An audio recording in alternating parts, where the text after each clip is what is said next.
A milk-white dame who works for rival kingpin Jimmy Diamante. Brian goes over to Jimmy Diamante's nightclub and there meets gambler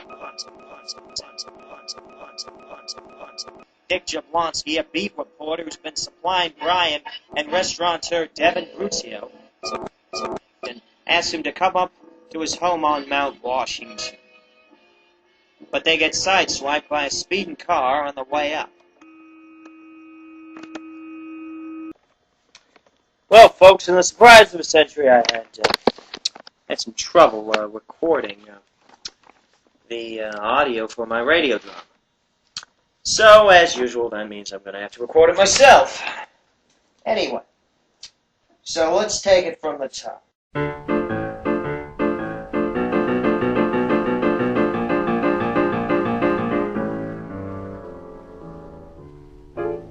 Of course, you know what that music means. It's time for another episode of Atrocity of the Angelinos. The story so far, shady kingpin Luke Luciano was off back of his nightclub. Brian Chris investigates the women Rose Tewksbury, milk-white dame who works for rival kingpin Jimmy Diamante. Brian goes over to Jimmy Diamante's nightclub and there meets gambler Valerie Jenkins and Pokey Melvin Dershowitz. Dick Jablonski, a beat reporter who's been supplying Brian and restaurateur Devon Bruzio with information, asks him to come up to his house on Mount Washington, but they get sideswiped by a speeding car on the way up. They right the car and drive up to Dick Jablonski's house in Adobe on San Rafael Avenue. They can hear the fountain trickling as they walk through the gate and the 8-foot retaining wall surrounding the house. When they walk in, they see a body in a fountain. Devon turns the body over. It's Dick Jablonski. Brian feels his pulse and shakes his head. Guess we won't be hearing anything from Dick Jablonski anymore. Hey, there's a light on in this study. Said Devon. Devon goes straight into the study, but Brian stops to grab a .357 Magnum from on top of the wall, which he'd spotted on the way in. He holds it in a handkerchief. In the study, who should they find? Rose Tewksbury. Making a phone call. The study looks pretty bad. All the desk drawers are open and a wad of bills are stuffed into one of them. Rose Tewksbury. What are you doing here? Well, Dick asked me to come over. Mind if we take a look at the desk?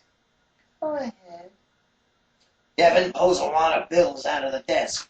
Brian examines one of them. Walks across the room to the secretary, which has its doors open and its books out of place. On the desktop is Dick Jablonski's stamp collection, which is open and complete with magnifying glass. Meanwhile, Devon takes off his coat, revealing a pinstripe shirt and a shoulder holster with a loaded .357. Brian is looking at the bill under light using a magnifying glass.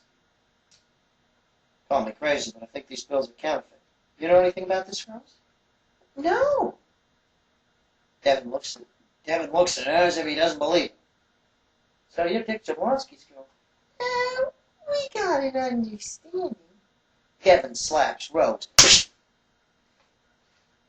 Answer him. If you don't answer him, don't expect any returns on your kisses. Devon, please. How do you know about the phonies in the desk drawer? What phonies? Never saw any phonies, and I never looked inside his desk. In fact, I've never been in his house before tonight. Well, I don't believe you. Silence, Blair.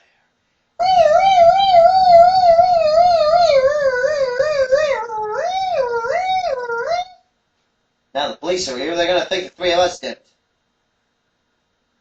Officer Delaney, a Bruce guy who's beat cop, and a couple of other officers burst into the study. Hey, Devon, what are you doing here? How do you know this guy? Hey, I know every copper in Central, Ram Park, Hollenbeck, and Eastlake. So, what happened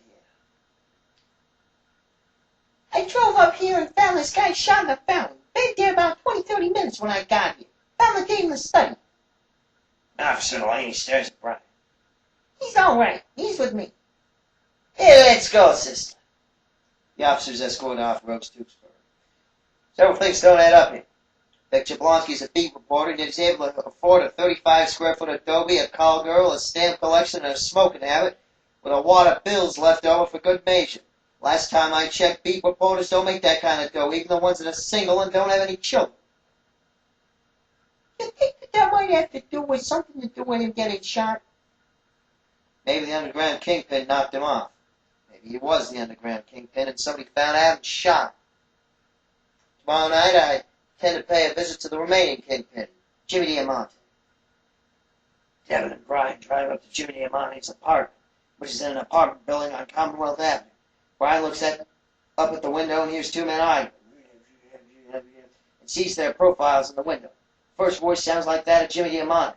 Brian can't make out the second voice, but since it sounded like a person had a cigar in his mouth, he assumed it was the bookie, Melvin Dershowitz.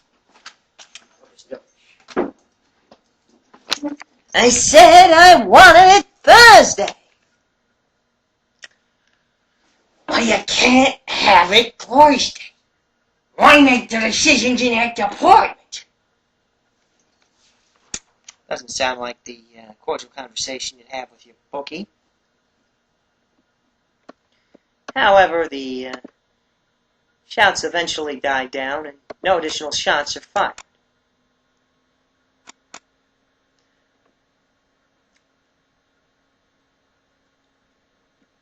A few minutes later, the front door to Diamante's apartment opens and someone comes out, but Brian and Devon can't see who it is. I'm going up there. Okay. How long should I wait for you to come down? 20 minutes. Brian gets out of the car and walks into the apartment building. Diamante's apartment's on the second floor. Brian knocks on the door. Jimmy Diamante, who was wearing a navy pinstripe suit, matching tie, and two-tone shoes, answers it himself. Sitting in Diamante's living room are two of Diamante's goons. Brian looks at the closed front door and smells something burnt. Then he spies a pair of stockings under a chair, but Diamante's goon moves his legs to conceal them. Jimmy Diamante's tone is much more austere than when he met Brian at the nightclub. It's Brian Christian, isn't it? History prof. Spare time. Prodding crime scenes. That's right, and I'm on another investigation, a murder investigation. I'd advise you to lay low and lay off. Leave the investigation to the cops. These are people in this town. There are people in this town who would pay dearly to keep you off the investigation. But I'm not one of them. Ask away. Diamante walks over to his desk and pours some brandy out of a decanter. He offers Brian some, but he waves it off. You wouldn't mind telling me where you were last night when Dick Jablonski was murdered? I was in my office, fretting over my losses. Valerie Jenkins got lucky for once and cleaned out my safe. And the night of Luke Luciano's? Diamante momentarily loses his composure and breaks his glass. That ain't any of your dang business! So, tell me, you wouldn't mind letting me in on what you know about this whole thing, would you? Brian stares at him. Okay, I know a few things. Your boys run an illegal casino when they ain't taking drugs up in DeSoto's on the Ridge Route. Luciano's guys do the same thing, only better. A few days ago, Luciano's bumped off by somebody smart enough not to leave a trace. Yesterday, I show up at Dick Jablonski's place, find him in a fountain, his blood on the milk white hands of one of your girls. Don't mean to intrude, Diamante, but things just don't add up here. Diamante motions to his goons. Take care of this guy. I think he knows too much. Bummerball! How will Diamante's goons take care of Brian? What were Diamante and Dersh arguing about? Who shot Dick Jablonski? What was Rose doing at Dick Jablonski's house? Don't miss the exciting developments on next week's episode of Music and Musings! So, guys,